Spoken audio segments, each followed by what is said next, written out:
कबीर का प्रसिद्ध दोहा है, दुख में सुमिरन सब करें, सुख में करे ना कोय। जो सुख में सुमिरन करे तो दुख काहे को होए। दुख में परमात्मा का स्मरण सभी करते हैं, लेकिन सुख के समय भूल जाते हैं। सच्चाई यह है कि जो सुख में स्मरण करेगा उस पर दुख आएगा ही नहीं।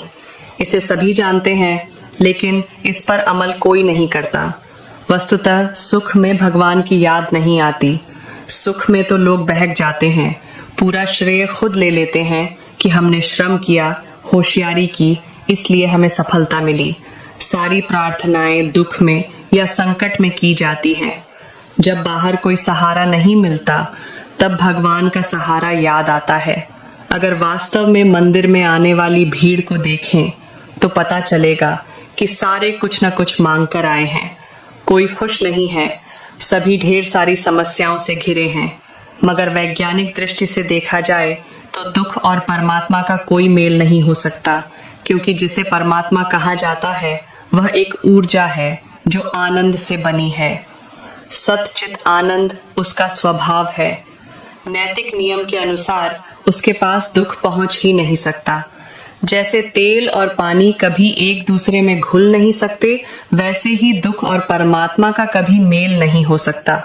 विरोधाभास यह है कि जब कोई दुखी नहीं होता तो उसे परमात्मा की जरूरत भी नहीं रहती। यह बड़ा अजीब संबंध है मनुष्य और परमात्मा का। हम खुद को भक्त मानते हैं, लेकिन हमारा भगवान से संबंध डॉक्टर की भांति है। जब बीमार हैं तभी डॉक्टर की याद आती है। यह रोगी भक्ति है, स्वस्थ भक्ति नहीं है।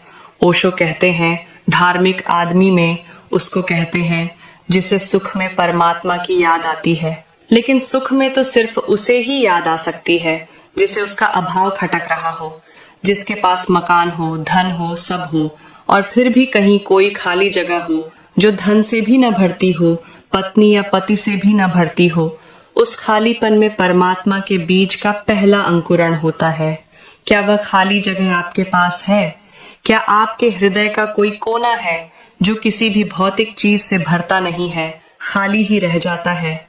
सब कुछ होने के बावजूद ऐसा लगता है कुछ भी नहीं है। अगर ऐसा है तो आप सुख में सुमिरन करने के लिए तैयार हैं। मन के खालीपन का एहसास हमें उस दिन होगा जिस दिन हम सजगता से अपने मन की बनावट को देखेंगे। वह एक ऐसा बर्तन है जिसकी कोई तल्लहटी नहीं है।